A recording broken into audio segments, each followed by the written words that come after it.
सीधी करते हैं और अपने इष्ट देव को याद करते हुए लंबी गहरी श्वास भर के 3 बार पवित्र ओंकार का उच्चारण के साथ आज की संध्या कालीन कक्षा को प्रारंभ करते हैं।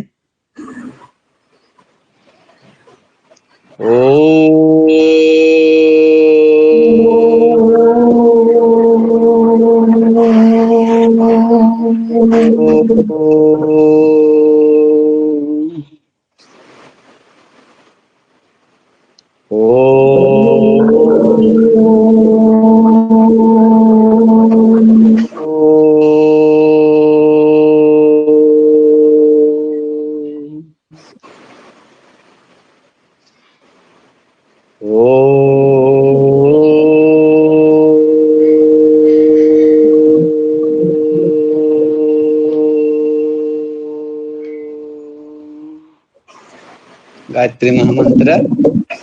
ओम भूर्भुवः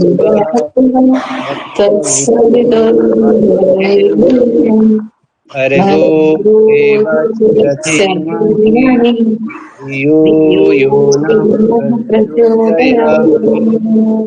ओम शांति शांति शांति।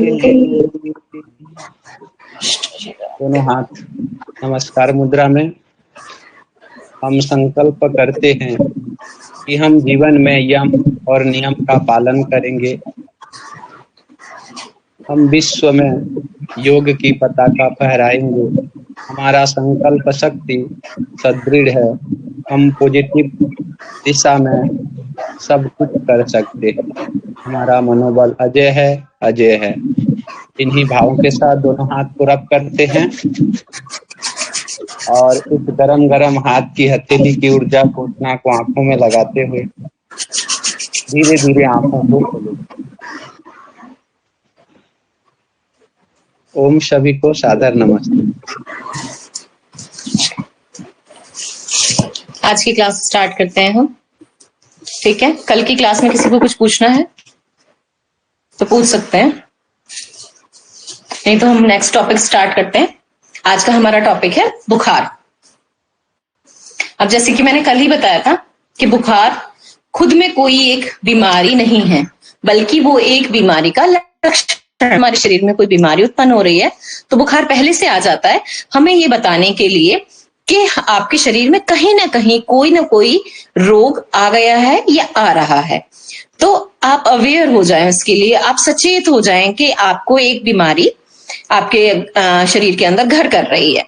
तो बीमारी अपने आप में, बुखार अपने आप में कोई बीमारी नहीं है, बस ये एक लक्षण जरूर है। बुखार के रोगी बेचैन हो जाता है, उसकी दिल की धड़कन बढ़ जाती है, उसे पसीना आता है, उसका जो शरीर का टेम्परेचर है वो बढ़ जाता है और उसे तेज तेज सांस भी आने लगती है और थोड़ा अनईजी अनवेल फील करता है वो, और ना उसे भूख लगती है, नींद नहीं आती है, चिड़चिड़ापन होने लग जाता है, कभी शरीर में कपकपी आती है, कभी गर्मी लगती है। इस तरीके की सिचुएशन बुखार के अंदर आती है और उसको थोड़ा दिखने में ये हमें जरूर ऐसा लगेगा कि बुखार एक कष्टदायक है, बट ये बता रहा है, हमें सचेत कर रहा है, आगाह कर रहा है कि आप सचेत हो जाएं कि आप एक किसी तरह की बीमारी से ग्रसित हो रहे हैं और आप इसको एक अच्छे पॉइंट ऑफ व्यू से देखें कि हमें पहले ही हमारा ये शरीर है, ये हमें पहले ही बता रहा है कि आप एक बीमारी के प्रति,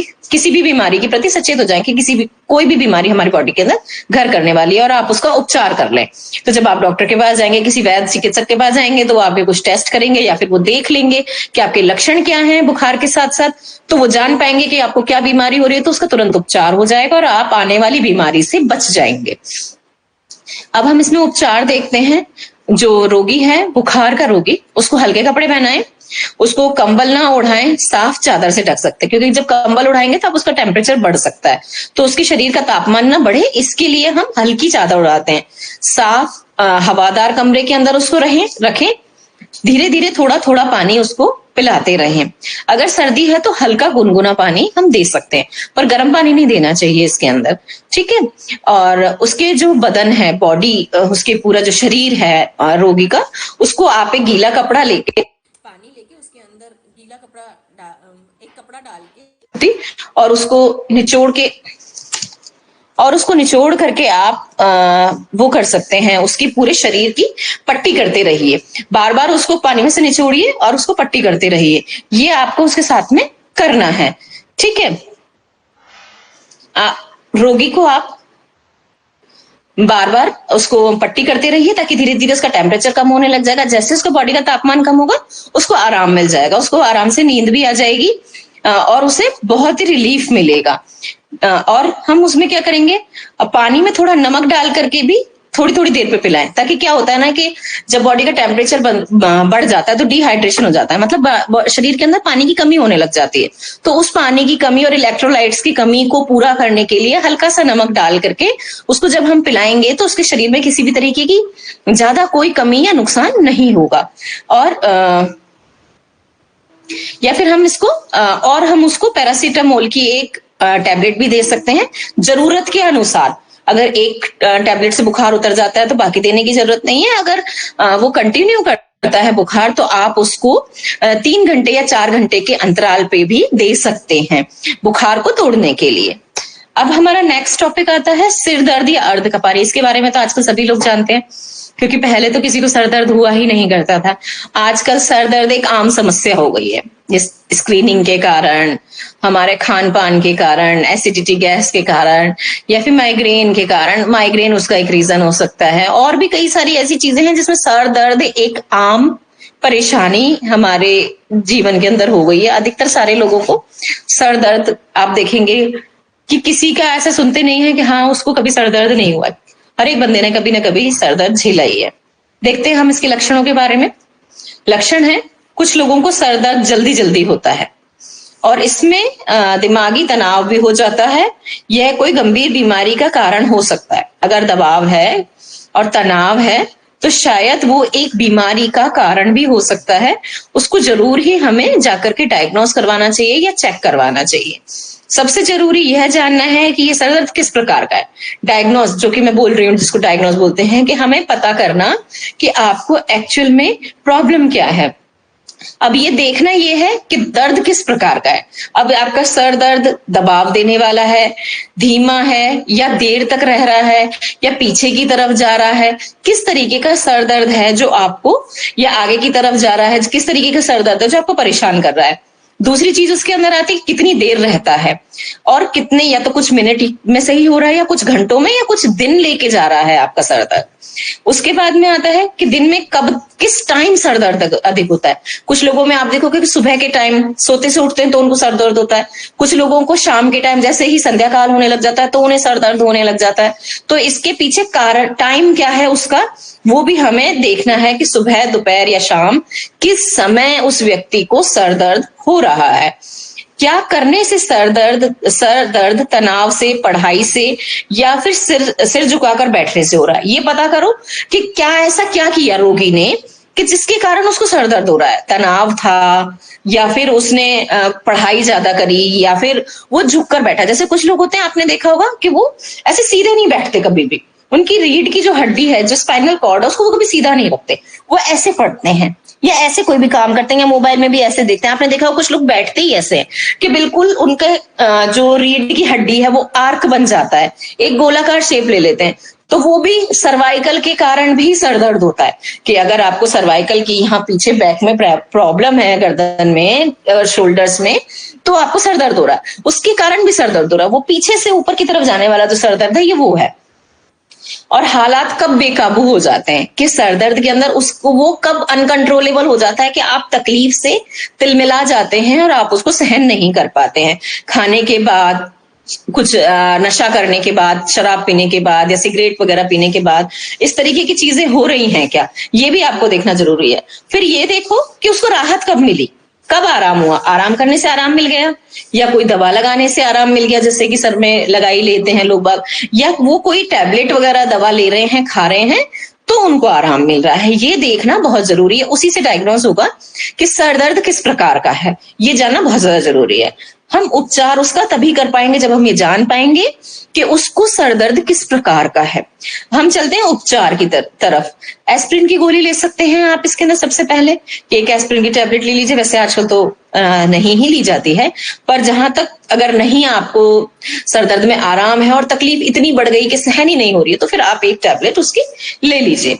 गर्म पानी में भिगोए गए कपड़े को सर के पीछे रखें ताकि उससे भी फिर हमें आराम मिलता है। सर में तेल से मालिश करवाएं अच्छी तरह से, ताकि सर के अंदर आपको अगर उसके कारण कुछ परेशानी हो रही है तो वो राहत दे आपको। और सॉरी, कि उसके कारण अगर सर दर्द है तो वो भी आराम आपको मालिश करने से काफी हद तक आराम मिल जाता है। और आराम करना, कई बार ऐसा होता है कि हमें सर दर्द है, हम कह देते हैं थोड़ी देर रेस्ट कर लो और सर दर्द में आराम मिल जाएगा। तो वो भी एक तरीका है हमारा कि सर दर्द में रेस्ट करने से, जैसे सो गए या आंख बंद करके लेटे हैं, तो वो भी आपको आराम ही दे रहा है। और तनाव को दूर करना, आप तनाव, जो आपको टेंशन है, किसी टेंशन के कारण भी बहुत ज्यादा सर दर्द होता है, जो आगे की तरफ आपके ये माथे में पेन हो रहा है, ये टेंशन के कारण अधिकतर होता है। इस जगह से होने वाला ये पेन आपको तनाव के कारण का होने वाला सर दर्द है, जो इधर से और इधर से दोनों तरफ से। तो आप अपने तनाव को दूर करें। तनाव को दूर करने के लिए एक्सरसाइज करें, ब्रीथिंग एक्सरसाइज करें, थोड़ा सा दौड़ लगाएं, थोड़े से फिजिकल कोई एक्टिविटी करें, तो उससे आपका तनाव कम हो जाएगा और तनाव के कम होते ही आपका सर दर्द खत्म हो जाएगा। अर्धकपारी के बारे में हम बात करते हैं। अब नेक्स्ट टॉपिक है हमारा, इसके लक्षण क्या है। ये भी एक प्रकार का सर दर्द है। अब इसमें लक्षण क्या है, इसमें सर दर्द बहुत तेज होता है और सर के केवल एक हिस्से में होता है ये सर दर्द। अब आप देखेंगे किसी के इस हिस्से में सर दर्द बहुत ज्यादा है, किसी के इस हिस्से में सर दर्द बहुत ज्यादा है। इसलिए आधे हिस्से में होने के कारण, ये देखिए हमारा सेंटर है सर का, इसके आधे हिस्से में होने के कारण इसे अर्धकपारी कहते हैं। ठीक है, समझ में आ रहा है ना आपको सबको? आधे हिस्से के कारण इसको हम अर्धकपारी कहते हैं कि सर के आधे हिस्से के अंदर इतना तेज दर्द की पीड़ा सहन नहीं हो और सर के आधे हिस्से के अंदर पीड़ा ही नहीं है।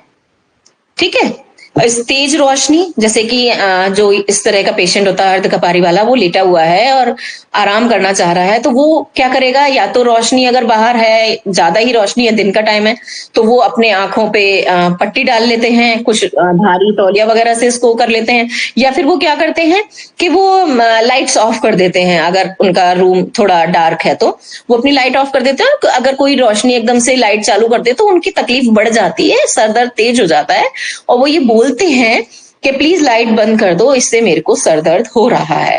तो ये भी इसके अंदर है। उनको गुस्सा खूब आता है और चिड़चिड़ाहट होती है। ये जो तेज रोशनी है, तनाव है, शराब पीने से, गुस्सा करने से या चिड़चिड़ाहट इससे अधिकता से भी हो सकता है। इनमें से कोई भी चीज ज्यादा है, आपने कर ली, आपने ड्रिंक करा, शराब ले ली या कोई नशा इस तरीके का कर लिया, गुस्सा बहुत ज्यादा गुस्सा कर रहे हैं, तो गुस्से से क्या हो गया, टेंशन क्रिएट हो गई, टेंशन तनाव क्रिएट हो गया। ये गुस्से से भी तनाव क्रिएट हो रहा है और तनाव तो वैसे ही खुद ही एक कारण है, और हम गुस्सा करके चिड़चिड़ाहट से और ज्यादा तनाव करें तो उससे और ज्यादा ये बढ़ जाएगा, इंक्रीज हो जाएगा। थोड़ा बहुत हो रहा होगा, ज्यादा हो जाएगा, और नहीं हो रहा है तो होना स्टार्ट हो जाएगा। ठीक है, अर्धकपारिक जल्दी महीने में एक बार या काफी दिनों के बाद भी हो सकता है। जरूरी नहीं है कि ये इसका कोई टाइम पीरियड फिक्स है, कि समय सीमा इसकी फिक्स है कि आप इतनी देर में ही होगा, आपको 10 दिन में या 15 दिन में या महीने में एक बार या महीने में 2 बार। या तो वो जल्दी हो सकता है शॉर्ट टर्म के अंदर, या फिर वो लॉन्ग टर्म के अंदर हो सकता है कि वो काफी लंबे समय के बाद आपको हुआ ही नहीं, 6 महीने तक दर्द ही नहीं हुआ।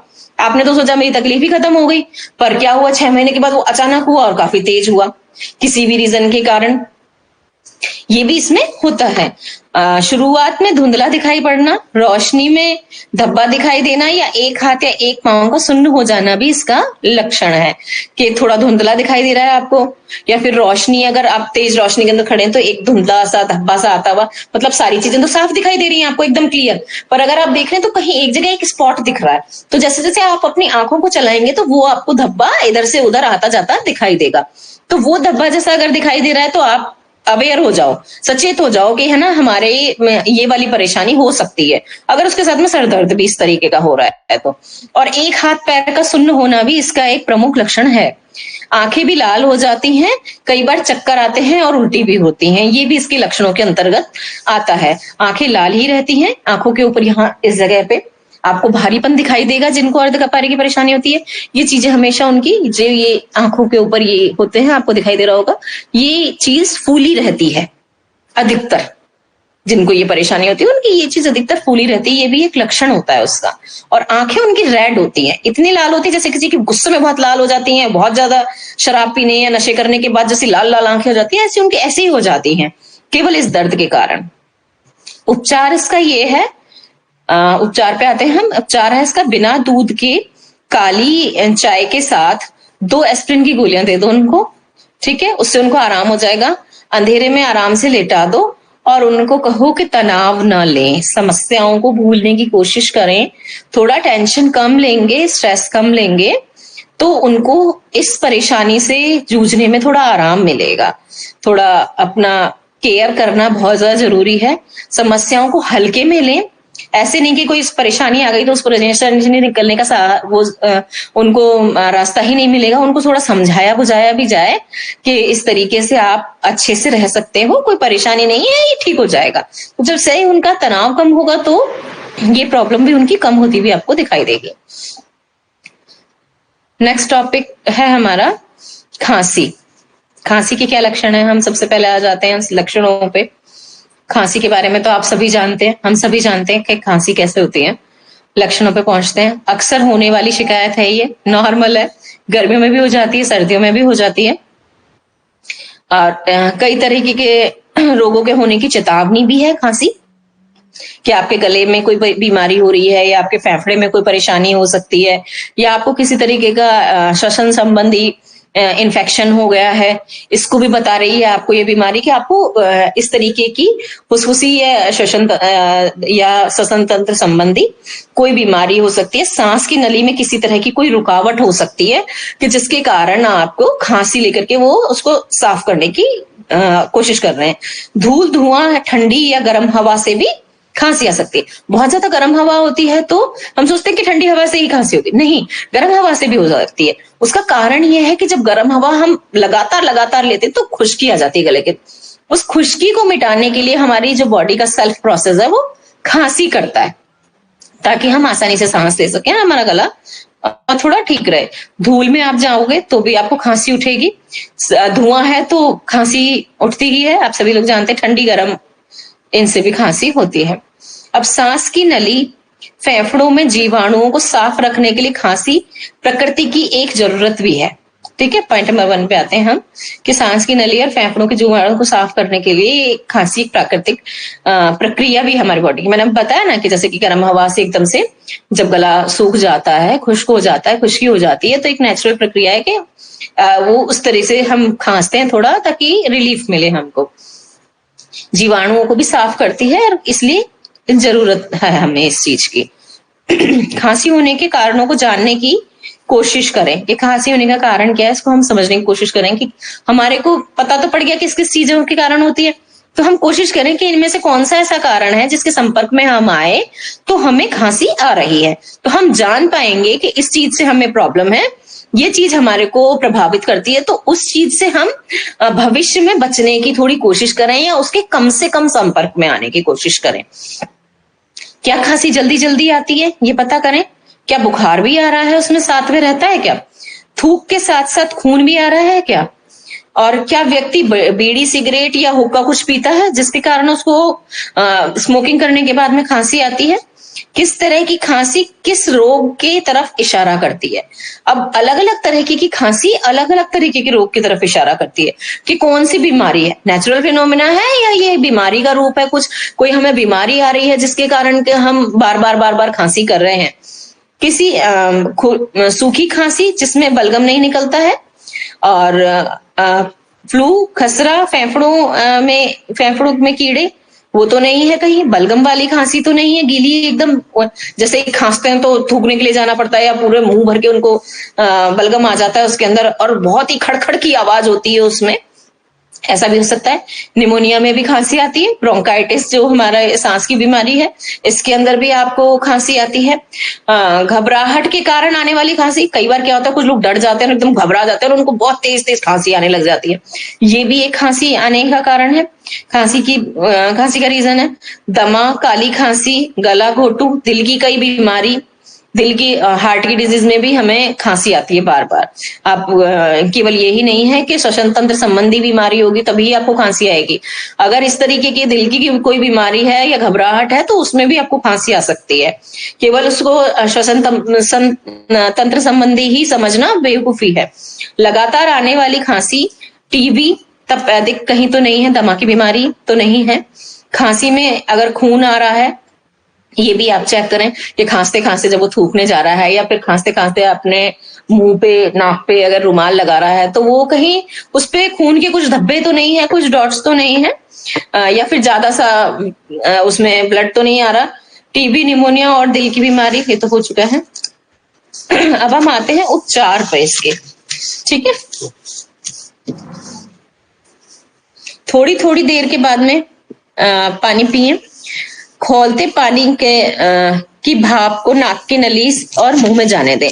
इससे क्या होता है कि जो अंदर कीटाणु अगर गले में और फेफड़ों में, सांस की नली के अंदर हैं तो वो साफ हो जाते हैं। खौलते पानी में पुदीना या यूकेलिप्टस का पत्ता डाल के, आजकल तो यूकेलिप्टस का ऑयल भी आता है जो आप उसकी एक ड्रॉप डाल करके और उससे भाप ले सकते हैं। तो उससे क्या होता है सारा आपका गला और जो श्वसन तंत्र की नली है उसमें बहुत रिलीफ मिलता है और काफी राहत आपको मिल जाती है खांसी से। खांसी आने पे बीड़ी, सिगरेट और हुक्का नहीं पीना चाहिए कभी भी, वो आपकी खांसी को बढ़ा देगी, दमा तक आपको पहुंचा देगी। ज्यादा दिन तक खांसी आए तो डॉक्टर से जांच करवा ले कि कहीं आपको टीबी तो नहीं होगी। कहते हैं ना 2 हफ्ते से ज्यादा खांसी टीबी को इंडिकेट करती है कि अगर आपको 2 हफ्ते से लगातार खांसी है और उसके साथ में हल्का हुल्का बुखार भी है और बुखार नहीं है तो भी टीबी होने की संभावनाएं बढ़ जाती हैं। बचाव इसका क्या है? अच्छी नींद लो, सेहतमंद भोजन करें, बाहर का कुछ उल्टा सीधा ना खाएं जो उससे आपको परेशानी हो जाए। किसी खांसने वाले के पास बैठने पर नाक और मुंह पे कपड़ा रखें। जैसे कि कहते हैं ना टीबी हो रही है किसी को और इस तरह की बीमारी हो रही है और आप उसके पास अगर बैठ जाओगे तो जैसे ही उसका एक भी ड्रॉपलेट, एक भी बूंद अगर आप तक पहुंच गई तो आपको भी वही सेम इन्फेक्शन हो सकता है।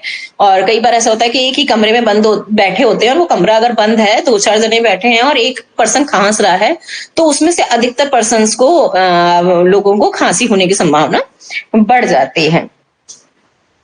कपड़ा रखें। अगर इस तरीके का कोई रोगी है आपके कमरे के अंदर या फिर आप जिस जगह हैं वहां पे अगर कोई ऐसा पर्सन है जिसको खांसी आ रही है तो आप उससे थोड़ी सी दूरी बना लें और अपने नाक और मुंह को इस तरीके से अपने कपड़े की सहायता से ढक लें ताकि आपका बचाव हो सके। नहीं तो उसकी खांसी की जो कीटाणु आपके नाक के थ्रू जाए, नहीं आपके मुंह के थ्रू जाए, दोनों में से किसी भी जगह से जाएंगे तो परेशानी होगी आपको। आपको अगर खांसी आती हो तो मुंह और नाक पर आप कपड़ा रखें खांसे। अपने लिए भी हमें ये प्रिकॉशन लेनी चाहिए कि अगर हमें भी खांसी है तो हम भी इस तरीके से करें कि अगर हम एक अकेले नहीं हैं या फिर 2-4 जनों के साथ में बैठे हुए हैं तो हम इस बात का ध्यान रखें कि एक हैंगी ले लें, उससे अपना नाक और मुंह ढक लें, कोई भी साफ कपड़ा ले लें। पेट का दर्द पे आ जाते हैं हम। हमारा नेक्स्ट टॉपिक है पेट का दर्द। उसके लक्षण क्या है? पेट के दर्द में कई तरह के रोगों की तरफ इशारा करता है, केवल या अकेला कोई बीमारी नहीं है। अब इसमें आंतों की समस्या भी हो सकती है, किडनी की भी हो सकती है, लिवर की भी हो सकती है, इसमें कुछ भी हो सकता है। आप नहीं कह सकते थे आपका पेट का दर्द किस कारण है। अपच के कारण भी हो सकता है, कुछ गलत खा लेने के कारण भी हो सकता है, बाहर का आपने कुछ खा लिया या फिर कुछ ज्यादा टाइम का रखा हुआ खा लिया या ज्यादा खा लिया, वो भी एक कारण हो सकता है। और ये इस तरह से 2-4 तरह की बीमारियों की, लिवर, किडनी, गुर्दा की तरफ इशारा करता है पेट का दर्द हमारा। उपचार इसके लिए क्या करें? बहुत ज्यादा दर्द हो आपको तो आप डॉक्टर की सलाह लें। बिना डॉक्टर की सलाह लिए इसमें आपको कुछ नहीं करना चाहिए, ठीक है। इन सब चीजों को इग्नोर भी नहीं करना चाहिए कि आप सोचे नहीं अपने आप ही ठीक हो जाएगा, क्योंकि आपको नहीं पता कि आपको शरीर के किस अंग में क्या हो रहा है। वो आपको कोई वैद्य या डॉक्टर ही आपको बता सकता है कि अगर आपके पेट में इस फला जगह दर्द है तो आपको रीजन क्या हो सकता है, कि आपके लीवर में कुछ परेशानी आ रही है या आपको दोनों साइड पेट में दर्द है तो आपको किडनी की कोई परेशानी है या आपको ये आंतों की कोई समस्या हो रही है, आप इस चीज के लिए पहले जाकर के डॉक्टर से डायग्नोस करें और अपना उपचार कराएं। उल्टियां, नेक्स्ट हमारा टॉपिक है उल्टियां। बहुत से लोगों में, खासकर बच्चों में, पेट की गड़बड़ियों से उल्टी आती है। अधिकतर होता ही है, छोटे बच्चों को भी काफी उल्टियां वगैरह आपने देखनी होंगी कि उल्टियां आती हैं। उल्टियां कुछ खास तरह की बीमारियों की तरफ भी इशारा करती है। कई बीमारियां ऐसी होती हैं कि जिनका सिम्टम ही होता है कि अगर आपको उल्टी आ रही है बार बार, तो इसका मतलब कि इसको ये बीमारी हो सकती है। जैसे अगर आंत के रोग हैं तो आपको बार बार उल्टी आके ये इशारा कर रही है कि कहीं आपको आंतों पे किसी तरह का इन्फेक्शन तो नहीं हो गया है।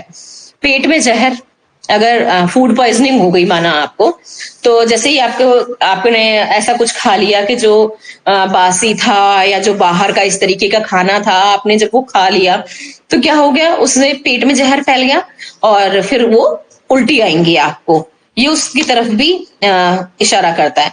मलेरिया में भी उल्टियां आती हैं और हेपेटाइटिस है इसके अंदर। टॉन्सिल का बढ़ना, मूत्र की नली के रोगों में भी उल्टी आती है कभी कभी और खतरनाक हालातों की तरफ इशारा करती है। इसलिए इनको हमें इग्नोर नहीं करना चाहिए कि केवल उल्टी आई, आप सचेत होइए, वैद्य से मिलिए, डॉक्टर से मिलिए।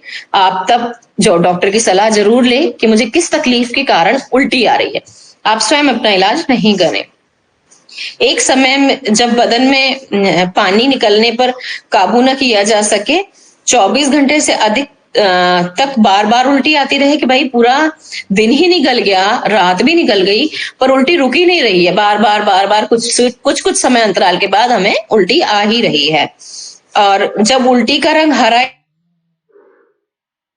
या भूरा हो और उसमें बदबू आती हो तो वो भी चिंता का विषय है कि अब उसमें इस तरह की स्मेल आ रही है और उसका कलर हरे रंग का या ब्राउन कलर का है, तो आप सचेत हो जाओ कि जरूर कुछ ना कुछ गड़बड़ है ही, हमें दिखाना ही दिखाना है। तुरंत लेके आप पेशेंट को भागें। और वो बिल्कुल भी वो अपना मली विसर्जित नहीं कर पा रहा है और उल्टी के साथ साथ अगर खून भी निकलने लगे तो ये भी एक काफी बड़ी बीमारी है। कई बार फेफड़ों वगैरह में भी खून की उल्टियां आती हैं। तो इन सब उल्टियों की जो ये सारी चीजें हैं, अगर ये लक्षण आते हैं तो आप डॉक्टर से मिलकर के सलाह लें,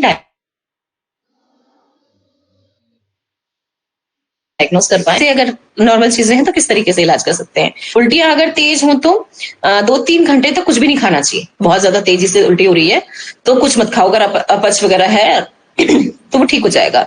बिना दूध की चाय पिए। दूध क्या होता है, पचता ही नहीं है शरीर के अंदर। दूध के अंदर लैक्टोज होता है, वो पच नहीं पाता आपको और वो उल्टियों को बढ़ा देता है। आप क्या करें, दूध ना डालें, काली चाय बनाएं, उसके अंदर नींबू निचोड़े और अदरक का रस मिला दो और उसको आप पी सकते हो। उससे क्या होगा, वो आपको पाचन वगैरह में इन सब चीजों में आराम करेंगे और हल्की होती है। 1 गिलास पानी में 1 चुटकी नमक और 1 चम्मच चीनी मिला करके या गुड़ मिलाकर थोड़ी थोड़ी देर में पिलाएं। इससे क्या है, इलेक्ट्रोलाइट बैलेंस हो जाता है। तो जो हमारे शरीर के अंदर उल्टी करके जितना पानी बाहर आ रहा है बार बार, क्योंकि पानी तो निकलता है, लिक्विड ही होती है उल्टी तो जब वो पानी बार बाहर आ रहा है तो शरीर के अंदर पानी की कमी ना हो जाए। पानी की कमी को रोकने के लिए और इलेक्ट्रोलाइट्स की कमी को पूरी करने के लिए नमक और चीनी का घोल बना के, ORS भी आजकल बना बनाया मिलता है, और नहीं है उपलब्ध तो आप 1 चुटकी नमक और 1 चम्मच चीनी मिलाइए और उसको मिला करके और उस घोल को, ORS घोल को बार बार पिलाते रहिए। पानी पिला दीजिए, उसको पिलाना चाहिए, तो उससे शरीर में पानी की कमी होती ही नहीं है। बच्चों के बदन से पानी निकलना ज्यादा खतरनाक होता है क्योंकि बच्चे उसको फिर कंट्रोल नहीं कर पाते हैं, तो उनकी ज्यादा ख्याल रखने की जरूरत होती है। बदन में पानी घटने पर बेहोशी या दौरा भी पड़ सकता है, बदन ऐंठने लगता है, इसलिए तुरंत सावधानी बरतनी चाहिए हमको। इनको लाइटली नहीं लेना चाहिए कभी भी, कि आप सचेत ही ना हो कि उल्टी होती जा रही है और आप उसकी कोई कार्रवाई नहीं कर रहे हो, उसके लिए ना कोई दवाई कर रहे हैं, ना उसको पानी पिला रहे हैं, कि किसी इस तरह के लिक्विड्स देते रहने से, ORS देते रहने से, नमक चीनी का घोल बना के देते रहने से क्या होता है, उनके पानी की बनी रहती थी, दौरे वगैरह का खतरा थोड़ा कम हो जाता है, कि जब तक आप ले जाओगे पहुंचोगे तब तक थोड़ा उसका बॉडी मेंटेन रहेगी। बार बार पानी, चाय, शरबत, ये सब चीजें देता रहना चाहिए उनको, और खाना बिल्कुल बंद करने चाहिए क्योंकि खाने को वो पचा नहीं पा रहे हैं, और वो आप खिलाओगे और वो उल्टी कर देंगे तो उसका मतलब ही क्या है कि आप उसको दें। और अगर बच्चे छोटे हैं तो बच्चे को माँ का दूध ही पिलाओ, बस ऊपर का दूध नहीं दें उसको, क्योंकि वो पच नहीं सकता है। और माँ का दूध जो होता है वो सबसे ज्यादा सुपाच्य होता है, तो वो फटाफट से पच जाता है बच्चे को, इसलिए वो दूध आप उसको दे सकते हैं। ORS का घोल भी थोड़ी थोड़ी देर में पिलाते रहना चाहिए ताकि उनकी बॉडी में कमी ना आए, पानी की डिहाइड्रेशन हो ही ना। घर पर भी ORS का जैसा घोल बना लेना चाहिए। 1 लीटर को पानी को उबाल लो और आप उसको थोड़ा ठंडा कर लो, उसमें आधा चम्मच नमक मिला लो और 8 चम्मच चीनी मिला लीजिए, और यह घोल थोड़ी थोड़ी देर पर जल्दी जल्दी उसे पिलाते रहना चाहिए। और दवाइयां वगैरह उसको दिलवाइए ताकि वो बच्चा या बड़ा जो भी है वो उस उल्टी की परेशानी से, और क्योंकि अभी आगे देखिए गर्मी का टाइम आ रहा है, इसमें आप देखेंगे कि अधिकतर उल्टी और दस्त जैसी बीमारियों का सामना करना पड़ता है। शरीर में पानी की कमी हो जाती है, फिर बस एडमिट करते हैं, वही परेशानी बढ़ जाती है। कई बार ऐसा होता है कि शरीर ऐंठने लग जाता है, दौरा रास्ते में ही पड़ जाता है। तो अगर कहीं लेके भी जा रहे हैं तो अपने साथ बोतल भर के पानी वगैरह लेके जाइए, ORS के घोल लेके जाइए, ताकि उसको समय समय पे थोड़ा थोड़ा एक एक 2 घूंट करके उसको पिलाते रहें ताकि उल्टी भी ना हो, और अगर हो भी रही है तो उस शरीर में पानी की कमी ना हो पाए। दस्त और पेचिस, पतले पानी जैसे मल को दस्त आना कहते हैं, कि बहुत ही पानी जैसा स्टूल पास हो रहा है तो उसको हम दस्त बोल देते हैं। और मल के साथ साथ कफ या खून अगर आ रहा है, कि चिकना चिकना आम जैसा अगर आ रहा है और उसके साथ में खून भी आ रहा है, तो आप उसको क्या बोलते हैं, पेचिस बोल देते हैं। दस्त और पेचिस में बस इतना सा ही अंतर है। दस्त केवल लिक्विड होता है पानी जैसा, सिर्फ पतले पतले मल, और जो पेचिस होता है उसके अंदर खून भी होता है और उसके अंदर आम जैसी चिकनाहट कफ भी होता है। ठीक है, तो ये पेचिस दस्त से ज्यादा खतरनाक होती है। खतरनाक दस्त भी है, छोटे बच्चों के लिए तो दोनों ही चीज बहुत ज्यादा खतरनाक है, पर ये पेचिस बहुत ज्यादा खतरनाक होती है। उसको बहुत ज्यादा ध्यान से और केयर करके उनका इलाज करना चाहिए। दस्त के आने के मुख्य कारण पोषण की कमी, यानी सेहतमंद भोजन नहीं देना। आप बेकार खाना खाएंगे या बच्चों को बेकार भोजन देंगे तो आपको पोषण की कमी होगी होगी, और फिर भोजन ढंग से पचेगा नहीं, रस नहीं बनेंगे, तो आप हो सकता है कि दस्त के शिकार हो जाएं। दूध का ना पचना, अगर दूध नहीं पच रहा है किसी को तो दूध दो ही मत, क्योंकि वो बहुत हैवी होता है। आंतों का फ्लू अगर हो गया है, इस कारण से भी दस्त हो सकते हैं। मलेरिया है, एड्स है, आपने बासी भोजन खा लिया है, जो मैंने बताया फूड पॉइजनिंग ना, ये जो ज्यादा टाइम का खाना हो जाता है, फिर बासी खाना पचता नहीं है, भारी हो जाता है हमारी आंतों लिवर वगैरह के लिए, तो वो परेशानी हमारे लिए क्रिएट करता है। तो बासी भोजन खाने से जहां तक हो सके बचिए। खाना उतना बनाइए जितना कि कंज्यूम हो जाए, खत्म हो जाए, बनाया खत्म, बस इतना ही करना है। और अगर आपके पास खाना बचता है तो कि जरूरतमंद को दे दीजिए, या फिर गाय कुत्तों को आप उसको डाल दीजिए। आप उस भोजन को जहां तक हो सके कंज्यूम नहीं करें तो ज्यादा बेटर है। ठीक से पकाकर मांस या भोजन को न खाना। आपने अगर ढंग से पकाया नहीं है तो कई बार क्या होता है, ये हेलिमेंथीज आ जाते हैं, कीटाणु जो होते हैं, मैंने बताया था, हमने पीछे पढ़ा है हेलिमेंथीज के बारे में। ये अगर आ जाते हैं तो ये भी दस्त का कारण बनते हैं हमारे शरीर के अंदर। अगर ढंग से नहीं पकाया गया तो वो मरेंगे ही नहीं कीटाणु उसके अंदर, और फिर वो हमारे पेट के पहुंच करके उल्टी दस्त जैसी बीमारियां पैदा कर देते हैं। इससे बचाव क्या है देखते हैं हम। 2 प्रमुख कारणों से बचाव, छूत से और सेहतमंद भोजन की कमी। ठीक है, घर और आस पड़ोस की साफ सफाई का बहुत ज्यादा ध्यान रखना। कहते हैं ना, मक्खियों को इकट्ठा मत होने दो, कूड़ा इकट्ठा मत होने दो, उसके ऊपर गंदगी पे मक्खी बैठेंगी, घर में आएंगी, गंदगी करेंगी, तो दस्त वगैरह का होना बहुत ज्यादा हो जाता है। फिर उसका हम साफ सफाई का, अगर स्वच्छता का अच्छे से ध्यान रखें, अपने घर में भी हम बाहर से आए तो हाथ धो करके खाना लें, स्वच्छ बर्तनों के अंदर खाना लें। आप बर्तन अगर देख रहे हैं कि इस पे कोई मक्खी बैठ गई है या कोई भी किसी तरीका का कीड़ा बैठ गया है, तो आप उसको एक बार धो लीजिए, या फिर दूसरा एकदम साफ स्वच्छ बर्तन लीजिए, उसमें खाना खाइए। इससे बचाव होगा आपको। बच्चों की जो दूध की बोतल होती है, दूध बोतल का ना पिला के माँ का दूध पिलाएं। अगर आप बोतल का दूध पिला भी रहे हैं किसी मजबूरी के कारण, तो आप क्या करें, उन बोतलों को अच्छे से उबालें। एक कुकर लेकर के 2-4 बोतल उसके अंदर डाल के सीटी लगाइए अच्छे से, 2-4-5 जब सीटी आ जाएंगी, उस पानी के निकाल करके बोतलों को उस बोतल से दूध पिला सकते हैं। नहीं तो अगर आपने एक बार से अधिक उस बोतल के अंदर दूध पिलाया तो पेचिस दस्त होंगे ही होंगे बच्चे को। इस बात का बहुत ही ज्यादा ख्याल रखना चाहिए। साफ सफाई है इसका मेन रीजन। कि अगर आप बार बार पिलाएंगे एक ही बॉटल के अंदर तो उस बच्चे को दस्त होगा ही होगा। उपचार क्या है? बदन में पानी की कमी ना होने दें। अगर उसको दस्त हो रहा है तो ध्यान रखें, धीरे धीरे थोड़ा थोड़ा पानी, एक साथ पानी नहीं पिलाना है। हमेशा ये ख्याल रखें, चाहे उल्टी हो या दस्त हो, हमें पानी थोड़ा थोड़ा ही पिलाना है। कि आप एक एक दो दो घूंट उसे पिलाइए, ना कि आप ये कहें कि एक गिलास भर के पी ले भैया एक साथ, क्योंकि एक गिलास को झेल नहीं सकता है वो उस टाइम पे। जो उसका पेट है वो तुरंत उसको या तो उल्टी कर देगा या वो फिर दस्त करने के लिए भागेगा, मल विसर्जित करने के लिए। तो आप ध्यान रखें कि पानी हमेशा, जो ORS का घोल है या पानी है या नींबू पानी है या काले वाली आप बिना दूध की चाय बना के नींबू निचोड़ के अगर उसको दे रहे हैं तो आप उसको कम मात्रा में दें, थोड़ा थोड़ा, ताकि वो उसको सहन कर सके और पानी की कमी भी ना हो और सारी चीजें सुचारू रूप से चलती रहे। भोजन बंद ना करें, क्योंकि अगर खाना आपने उनका बंद कर दिया तो खाने को बंद करने से ही तुरंत कमजोरी आ जाएगी और वो और ज्यादा वीक हो जाएंगे। तो खाना हल्का और सुपाच्य भोजन, जैसे खिचड़ी, दलिया, मूंग की दाल, चावल, चावल का पानी, छोटे बच्चे तो चावल का पानी दे, आप उसको दे सकते हो। ऐसी हल्की हल्की चीजें दीजिए जिनसे उनको दस्त में फायदा हो। केला दे सकते हो आप मैश करके, छोटा बच्चा है तो, बड़े हैं तो उनको एक केला दे सकते हो, आधा केला करके खिला दो। ये चीजें आप उनको दे सकते हो। सुपाच्य भोजन दो, हल्का एकदम खाना। ये नहीं कि एकदम से रोटी पूड़ी पराठा आप उनको दिए जा रहे हैं तो फिर वो और बहुत परेशानी बढ़ जाएगी।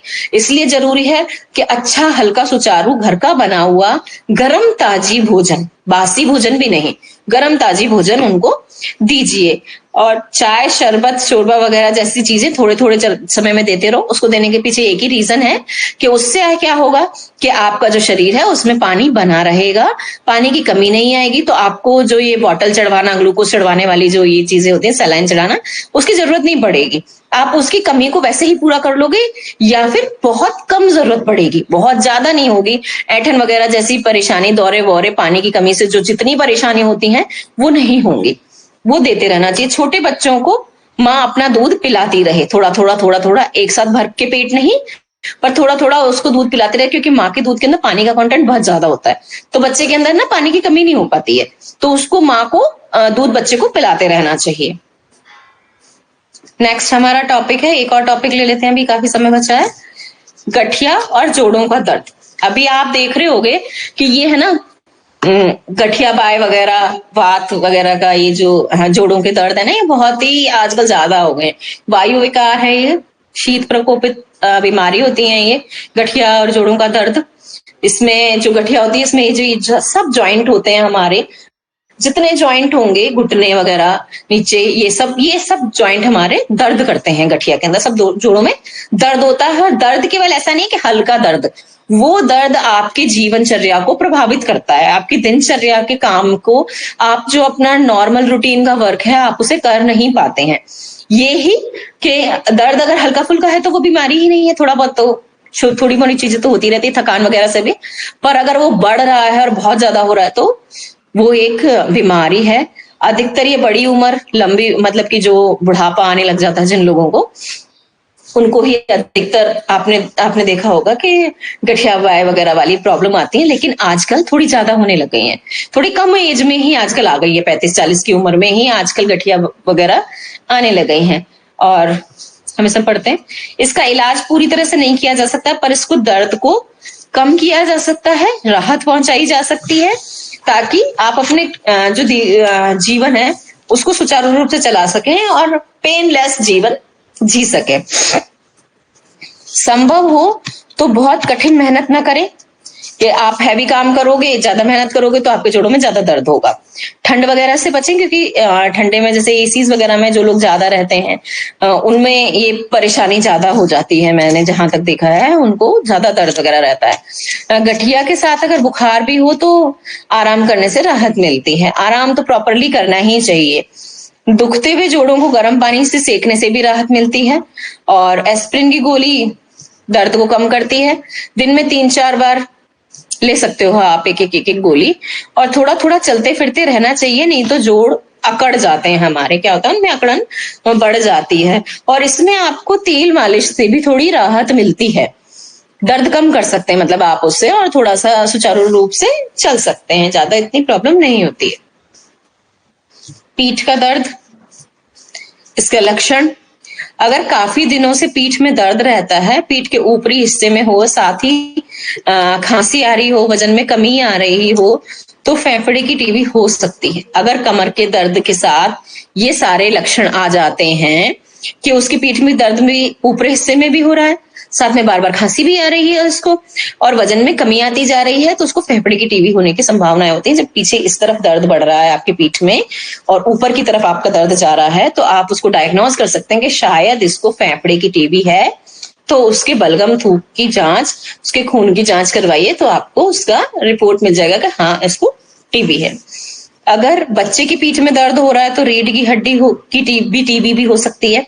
आप इसमें ध्यान रखें कि केवल ऐसा ही नहीं है कि नॉर्मली भी इसमें कई बार ऐसा होता है कि उसकी रीढ़ की हड्डी की टीबी हो जाती है और असमर्थता हो जाती है उठने बैठने में, लेटने में, लेटे ही रहते हैं, फिर वो बहुत ज्यादा तकलीफ बढ़ जाती है। इसलिए समय पे अगर बच्चों को अगर इस तरह से दर्द हो रहा है, तो अधिकतर क्योंकि क्या होता है बच्चों में ज्यादा होती है रीढ़ वाली हड्डी वाली, तो आप ध्यान रखें उनका कि अगर उनके बार बार इस तरह से रीढ़ की हड्डी में दर्द हो रहा है और काफी हो रहा है, सह नहीं पा रहे हैं बच्चे, तो आप उनका जरूर टेस्ट करवाएं, रीढ़ की हड्डी की टीबी हो सकती है। अधिक वजन उठाने से भी पीठ का दर्द हो जाता है। क्या आप अपनी क्षमता से अधिक वजन उठा रहे हो और आप गलत तरीके से वजन उठा रहे हो और एकदम से आपने जब वजन उठा लिया तो बस आपकी कमर का दर्द स्टार्ट हो गया, वो भी एक रीजन हो सकता है। और कंधे को झुकाकर खड़े होने है और या बैठने से, अगर आपका पोस्चर सीधा नहीं, अगर आप एकदम स्ट्रेट नहीं बैठे हैं, तो आप जान लीजिए कि आज या कल आप न्योता दे रहे हो अपने कमर के दर्द को। अगर आप बैठे हैं तो भी आप अपनी रीढ़ की हड्डी सीधी करके बैठिए, स्ट्रेट। जितनी सीधी आपकी रीढ़ की हड्डी होगी उतना ही आपका पोस्चर सही रहेगा, तो आपको कमर के दर्द की जो नॉर्मल प्रॉब्लम है वो नहीं होगी। कंधों को झुका करके तो कभी नहीं बैठना चाहिए, ठीक है, ये पीठ के दर्द का कारण बन जाता है। खड़ा होना या बैठना, मतलब पोस्चर वही अभी समझा दिया मैंने आपको। अब इससे बचाव क्या है, हम बचाव देख लेते हैं कि अगर पीठ का दर्द टीबी, पेशाब की नली या बीमारी, पेशाब की नली की बीमारी या पित्ताशय के रोग के कारण हो, तो मूल बीमारी का इलाज जरूर कराएं, क्योंकि केवल पीठ का दर्द ऐसे ही नहीं होता है। उसके साथ कई बार क्या होता है, किडनी संबंधी, अगर मूत्राशय संबंधी बीमारी है, तो वो दर्द आपकी किडनी से, जैसे आपका ये आगे पेट है ना, तो पेट से पीछे की तरफ भी कमर में, आपके कमर में दर्द आता है, उससे पीछे कमर में हर समय दर्द होता रहता है आपको। आप सोचते हैं हमारे कमर में दर्द क्यों, रीजन निकलता है कि आपको इस तरीके की कोई बीमारी है, तो उस बीमारी का इलाज करवाइए। उस बीमारी का इलाज करवाते ही आपके पीठ दर्द की परेशानी है वो अपने आप ही ठीक हो जाएगी। हमेशा सीधा खड़ा हो और सीधे ही बैठे, जैसे मैंने बता दिया कि पोस्चर आपका स्ट्रेट होना चाहिए। स्पाइन को जितना सीधा रखेंगे, अपनी रीढ़ की हड्डी को जितना सीधा रखेंगे, उतना ही कम आपको पीठ दर्द होगा। ये नहीं कि आप कुर्सी पे बैठे हैं तो आप उसका सहारा ले लिया आपने, या फिर आप वैसे बैठे हैं, पलंग वगैरह बैठे हैं तो आप ऐसे झुक के बैठ गए, या टेबल पे आप ऐसे झुक के काम कर रहे हो कंधे झुका के, या खड़े हो रहे हो तो भी आप ऐसे, देखा होगा आपने कई लोग ऐसे बैठते हैं, ये सब चीजें उनकी गोल हो जाती हैं।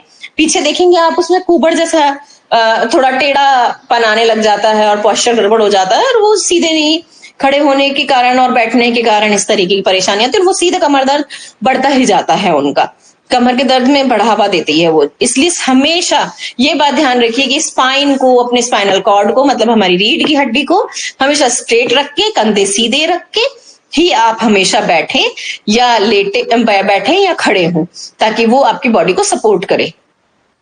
सीधी चारपाई, चौकी या जमीन पर न सोएं, ठीक है। अब नेक्स्ट हमारा एक और टॉपिक है, छोटा सा है, कर लेते हैं। चलिए, बवासीर लास्ट लेते हैं, इसके बाद फिर हम पूछेंगे किसी को कुछ परेशानी हो तो। मल निकलने के स्थान पे एक मांस उभर आता है और ये काफी दर्द देने वाला होता है। खतरनाक बहुत ज्यादा तो नहीं है, पर अगर कंडीशन बढ़ गई तो खतरनाक भी हो जाता है। और खूनी बवासीर भी हो जाती है, और बिना खून वाला भी होता है। ये दो तरह के होते हैं बवासीर, जिनमें खूनी भी होता है, बिना खून वाला भी होता है। जिनके खूनी होता है वो जब मल त्याग करते हैं तो उसके साथ में उनके ब्लड आता है, और जिनके ब्लड नहीं आता है तो उनको बहुत ज्यादा परेशानी होती है।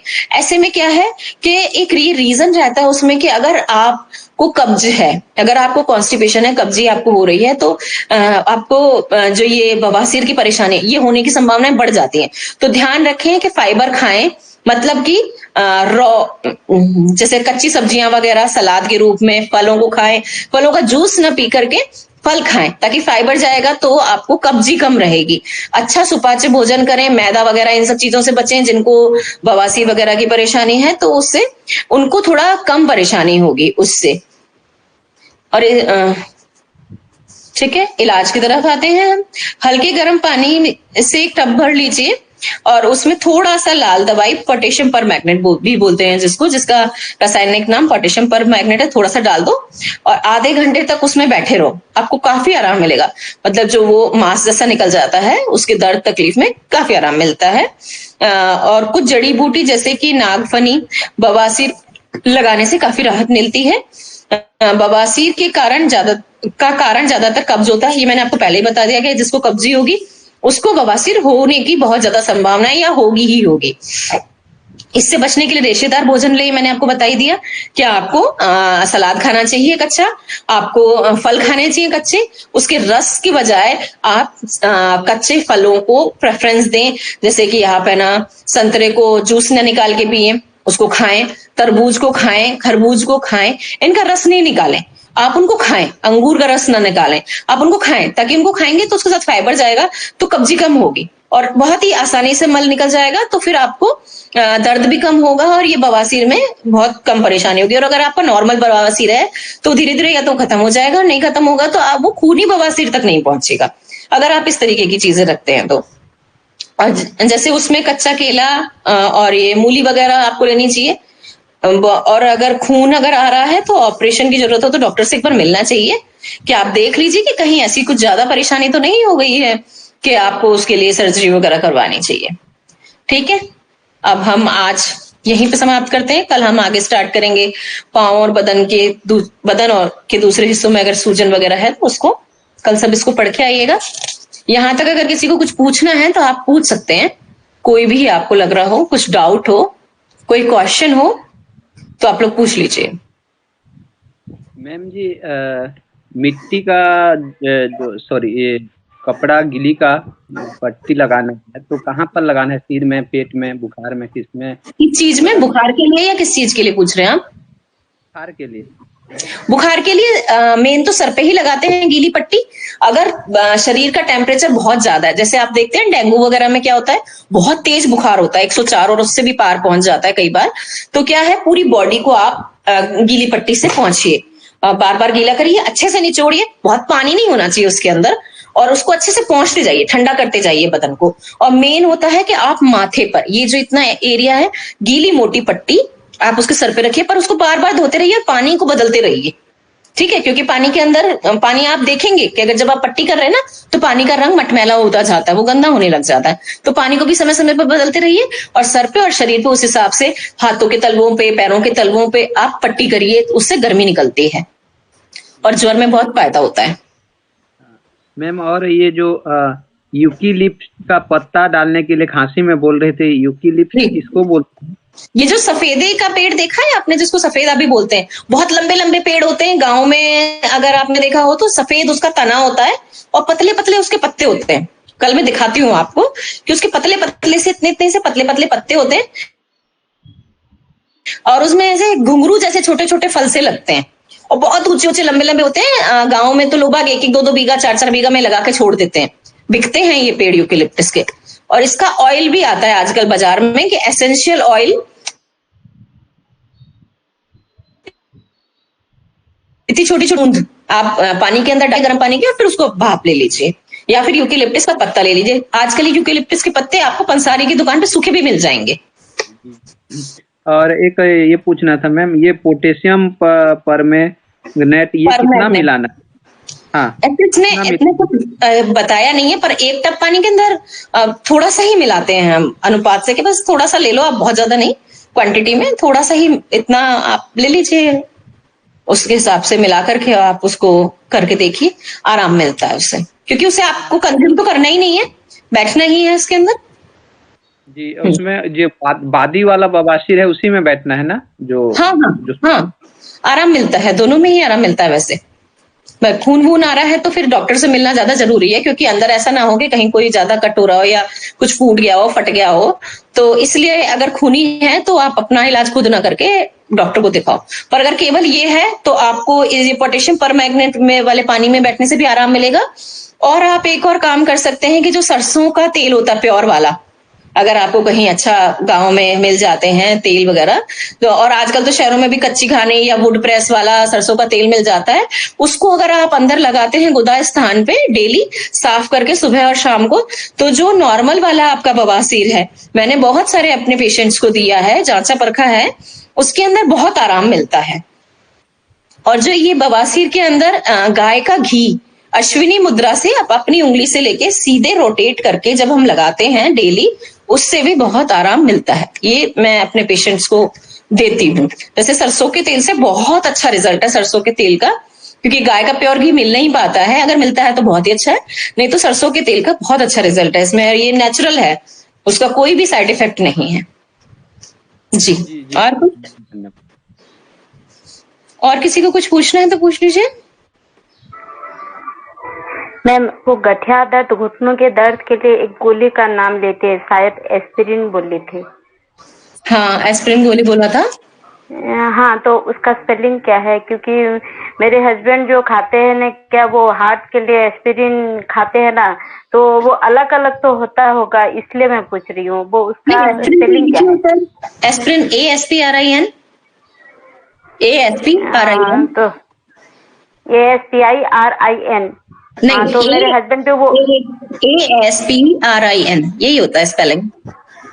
अच्छा, हाँ, ठीक है।